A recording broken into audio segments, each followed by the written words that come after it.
Quinto Círculo Dantesco, ou Esfera Submersa de Marte. Capítulo 9 do livro Sim a Inferno, Sim a Diabo, Sim a Karma. Amigos, senhores, senhoras, vamos agora conversar um pouco sobre a quinta infradimensão natural ou de Marte, sob a crosta geológica de nosso mundo terráqueo. Antes de tudo, convém esclarecer de forma enfática que não estamos aqui citando o reino mineral submerso do planeta Marte em si mesmo. Estamos nos referindo exclusivamente a essa seção infradimensional situada debaixo da epiderme da Terra, relacionada com a vibração de tipo marciano. Não estou tampouco falando do céu de Marte, nem do citado planeta. O que estou dizendo refere-se exclusivamente à quinta infradimensão de nosso planeta Terra, e isso é tudo. Gosto de esclarecer tudo isto com o propósito de evidenciar más interpretações, pois a mente, como já é sabido, pode cair em muito mais sutis enganos. No quinto círculo dantesco ressaltam, inquestionavelmente, as pessoas irônicas, furiosas, os soberbos, altaneiros e orgulhosos. Nos infernos do planeta Marte, em si mesmo, como já estudamos em nosso livro intitulado As Três Montanhas, descobre o investigador esoterista terríveis conciliábulos de bruxos, zangões espantosos, tenebrosas arpias, bruxas, feiticeiras ou como queira chamá-los. Contudo, no quinto círculo dantesco, sob a epiderme da Terra, seção de tipo, diríamos, marciano, não ressaltam certamente os sequazes de Selene, com seus asquerosos zangões, que tanto assustaram os troianos nas ilhas estrófadas do mar Egeu. Aqui, Dante Alighieri, o velho florentino, discípulo de Virgílio, o poeta de Mântua, só vê, entre as águas turvas e o imundo lodo, muitos soberbos que aqui, sobre a face da terra, brilharam solenes nos ricos palácios e nas faustuosas mansões. O mais doloroso dessa região abominável é ter que se encontrar os perdidos com suas próprias diabólicas criações milenárias. Inquestionavelmente, a consciência, engarrafada em todos esses agregados psíquicos que constituem o ego, o mim mesmo, o si mesmo, há de se enfrentar a si mesma com todos os seus componentes. Eu vi, naquelas regiões submersas, muito lodo, estancadas águas e suprema dor. Ainda recordo com horror certa desesperada criatura que, submersa naquela lama de amargura, desesperada, tratava de ocultar-se ante o olhar sinistro de certos monstros horripilantes que, no fundo mesmo de sua própria psique, eram eus personificando violências, partes de si mesma. Fugir de si mesmo, o eu fugindo do eu, espanto, horror. A consciência, ante si mesma, enfrentava o suplício maquiavélico impossível de descrever com palavras. Aqueles eus, partes da criatura vivente que deles queriam fugir, não tinham os olhos na frente, como os demais mortais. Esses, de nefastos, viam-se à direita e à esquerda, como o dos pássaros. Eram agregados psíquicos da violência, portando simbólicos rifles. Queriam atacar a criatura que se ocultava e, não obstante, esta última e seus atacantes eram todos agregados psíquicos, partes, componentes de um mesmo ego, o eu pluralizado em sua totalidade. Revolver-se entre o lodo, fugir de si mesmo, sentir pavor de si mesmo, o eu enfrentando ao eu, partes de mim mesmo enfrentadas a partes de mim mesmo, é certamente o horror dos horrores, o inqualificável, o espanto que não tem palavras para se expressar. É assim como a consciência dos defuntos, na quinta infradimensão do planeta Terra, vem a conhecer suas próprias maldades, seus próprios horrores, suas insólitas violências, a ira nefasta. Pergunta: querido mestre, observei que, ao se referir ao quinto círculo dantesco do planeta Marte, diz-nos que aí há conciliábulos de bruxos e convulsões de ira. Não obstante, quando se refere ao quarto círculo dantesco solar, informa-nos que, no que toca ao astro-sol, está limpo de eus, apesar de que Marte corresponde a um passo adiante no processo da iniciação. Se entende minha pergunta, poderia o senhor esclarecê-la? Resposta. Distinto amigo, disse que no meio mineral submerso marciano, quer dizer, nos infernos do planeta Marte, não em seu céu, nem em sua superfície planetária, pode o investigador esoterista encontrar certamente as tenebrosas arpias e seus pavorosos conciliábulos. Disse também que no reino mineral submerso do Sol que nos ilumina e dá vida dentro de suas infradimensões meramente naturais, tudo está limpo. Ali não vemos as sequazes de Selene, nem os horripilantes zangões, nem os seguidores de Simão, o mago. Seria absurdo supor, sequer por um instante, que pudesse viver nas entranhas do radiante sol os adeptos da mão esquerda e os adivinhos de Piton.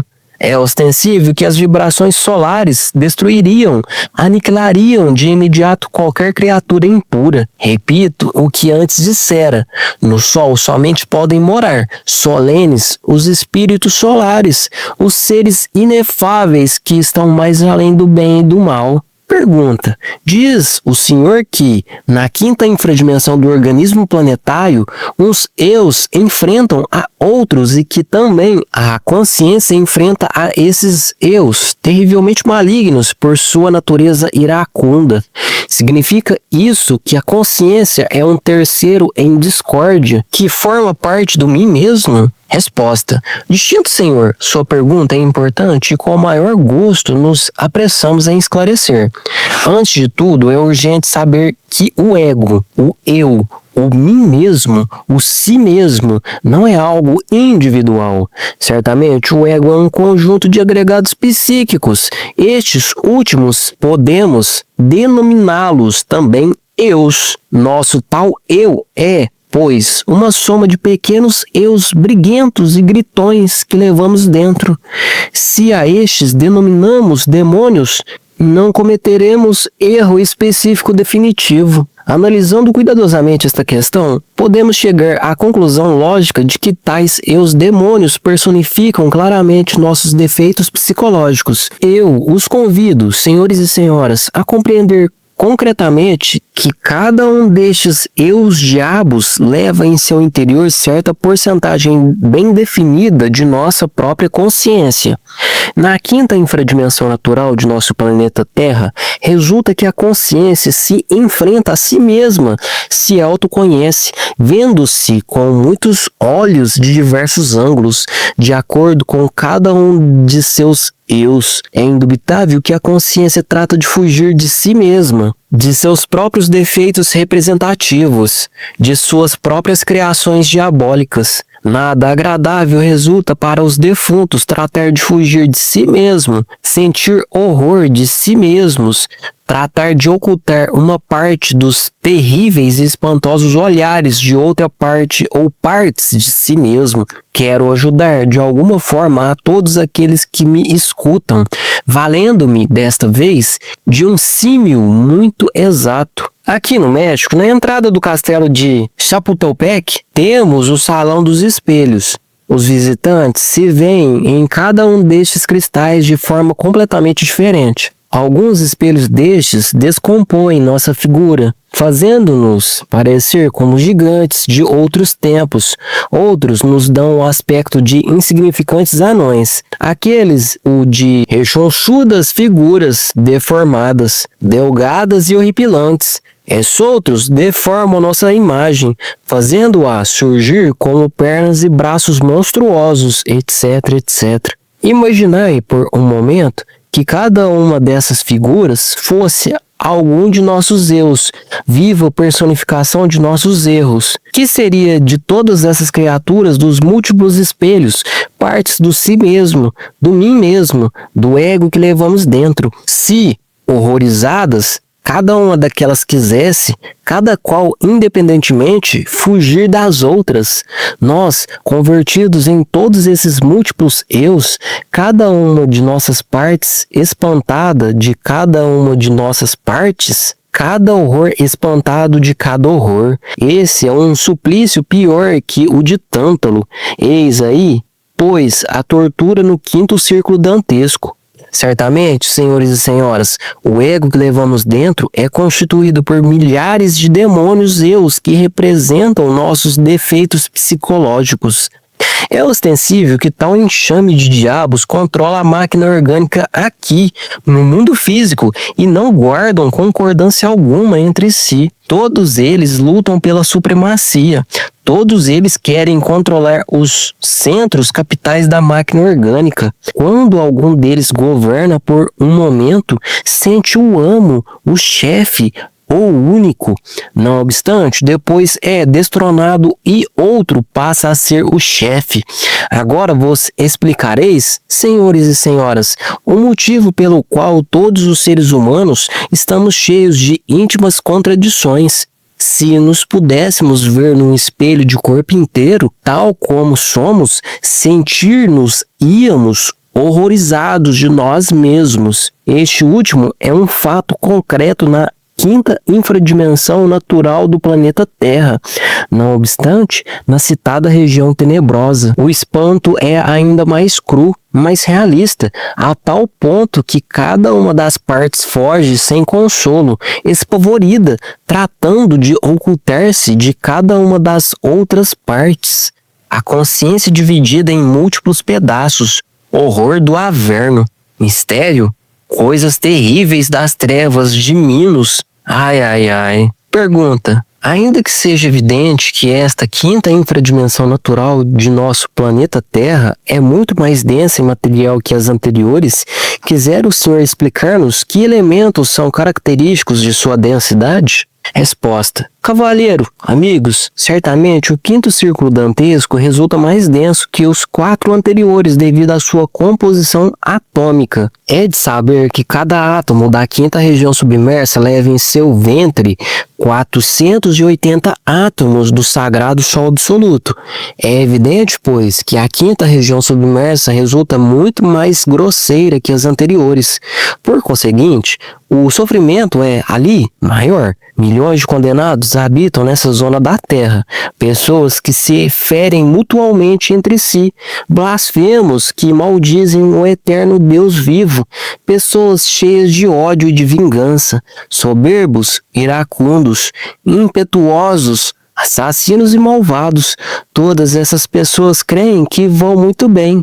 Nenhum supõe, sequer por um instante, que marcha pelos caminhos das trevas e do horror e que vai mal. Todos eles se sentem santos e virtuosos. Alguns deles se autoconsideram, qualificando-se de vítimas da injustiça. Todos, em geral, presumem-se de justos. Pergunta: com relação aos 9 trabalhos que são realizados na segunda montanha da ressurreição, quisera o senhor dizer-nos qual é a diferença entre o trabalho na quinta infradimensão do planeta Marte e o do quinto círculo dantesco do planeta Terra? Resposta: amigos, convido-os a compreender o que é o trabalho da dissolução do ego. Indubitavelmente, ao nos submergirmos por meio da meditação em nossos próprios infernos atômicos, com o propósito de compreender tais ou quais defeitos psicológicos, é inquestionável que nos pomos em contato com tal ou qual infradimensão natural. Sendo a quinta região submersa a seção fundamental da ira, obviamente, ao tratar de compreender de forma íntegra os diversos processos da zanga, da coragem, da violência, da soberba, etc, pomos-nos em contato com o citado quinto círculo dantesco. É indispensável fazer uma clara diferenciação entre aqueles elementos inumanos que se relacionam com os 9 círculos dantescos do planeta Terra, sob a epiderme desse aflito mundo, e os elementos infraconscientes que dentro de nossa psique guardam íntima relação com os infernos da Lua, Mercúrio, Vênus, Sol, Marte, Júpiter, Saturno, Urano e Netuno. Porém, ouve-me bem, senhores e senhoras, para que não existam confusões. Distingue entre céu e infernos. O céu de cada um destes citados planetas é totalmente diferente do inferno de cada um dos mesmos. Aprendei sempre a situar qualquer inferno planetário dentro do reino mineral submerso do mesmo. Céu é diferente, é região de luz, harmonia, felicidade. Não poderíamos ingressar em qualquer desses céus planetários sem antes haver trabalhado em seus correspondentes infernos. Olhai as coisas deste ângulo. É claro que jamais poderíamos ingressar no céu de Marte sem antes haver trabalhado no inferno marciano, nas entranhas viventes de seu próprio reino mineral submerso. No inferno de Marte, em suas infradimensões naturais, devemos eliminar certos estados psíquicos bruxescos, infraconscientes e inumanos. Esta classe de trabalho só é possível para aqueles indivíduos sagrados conhecidos como potestades e que se preparam para alcançar, no céu de Marte, o estado de virtudes. Não obstante, qualquer trabalho nas entranhas dos mundos do sistema solar guarda alguma relação psíquica com suas correspondentes seções infernais do planeta Terra. Não ouvideis, senhores e senhoras, as leis das correspondências, das analogias e das numerologias. De todas as maneiras, é urgente saber que, se nos mundos infernos do planeta Marte devemos eliminar psíquicos estados bruxescos infraconscientes, na quinta seção correspondente infernal do planeta Terra só nos limitamos a eliminar os processos da ira, soberba, etc.